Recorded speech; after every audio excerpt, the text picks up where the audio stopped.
తనను కులం పేరుతో దూషించిన ట్రైనీ కానిస్టేబుల్పై చర్యలు తీసుకుని న్యాయం చేయాలని డీఐజీని కోరారు. రాజన్న సిరిసిల్ల జిల్లా వేములవాడ రూరల్ మండలం మల్లారంకు చెందిన బాధితుడు మారుమోకం రవి కరీంనగర్లో డీఐజీకి వినతి పత్రం అందజేశారు. అనంతరం బాధితుడు రవి మీడియాతో మాట్లాడారు.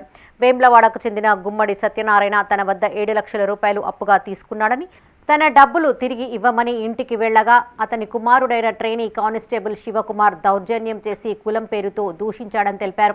దీనిపై తాను వేములవాడ సీఐకి పలుమార్లు ఫిర్యాదు చేసినా చర్యలు తీసుకోలేదని ఆందోళన వ్యక్తం చేశాడు. దీంతో తాను డీఐజీకి వినతిపత్రం అందజేసినట్లు చెప్పారు. శివకుమార్పై అట్రాసిటీ కేసు నమోదు చేసి తన డబ్బులు తిరిగి ఇప్పించాలని డీఐజీని కోరాడు బాధితుడు రవి. వినతిపత్రం అందజేసిన వారిలో దళిత లిబరేషన్ ఫ్రంట్ ప్రతినిధి మార్వాడి సుదర్శన్ ఉన్నారు. గుమ్మడి సత్యనారాయణ నాకు 7 లక్షల రూపాయలు అతని దగ్గర రావాలి. నేను వేరే వాళ్ళ దగ్గర తీసుకొచ్చి అప్పు చేసి అతనికి ఇవ్వడం జరిగింది. ఫోన్లు చేస్తే ఫోన్లలో ఫోన్ కట్ చేసి బ్లాక్ లిస్ట్లో పెట్టడం, వాళ్ళ కొడుకు దగ్గరికి అతడు కూడా వాళ్ళ శివకుమార్ ట్రైనింగ్ కానిస్టేబుల్ చెప్తే మా డాడీ ఎల్లుండి వస్తాడు అని చెప్పేసి చెప్పిండు. 22 తారీఖు నాడు మళ్ళీ వెళ్ళడం జరిగింది.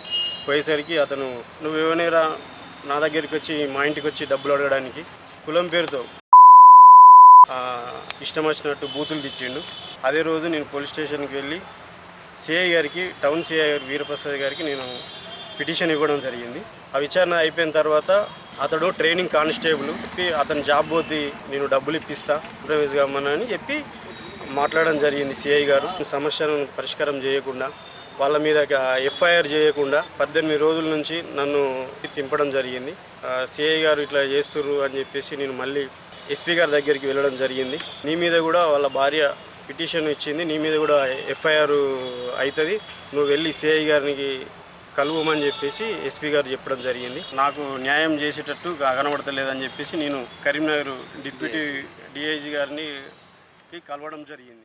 ట్రైనింగ్ లో ఉన్నాడు, రేపు కానిస్టేబుల్ అయితే లేకుంటే ఎస్ఐ అయితే ఈ దళిత బిడ్డకు న్యాయం జరుగుతుందా? ఇలాంటి దళితులను ఎందరినీ మోసం చేస్తాడో శివకుమార్ను వెంటనే ట్రైనింగ్ కానిస్టేబుల్ను అతన్ని సస్పెండ్ చేస్తూ అతని మీద అట్రాసిటీ కేసు నమోదు చేస్తూ, కావున దళిత లిబరేషన్ ఫండ్ తరఫున ఒకటే విజ్ఞప్తి చేస్తున్నాం. డిఐజీ గారికి మేము వినతి పత్రం ఇస్తున్నాం.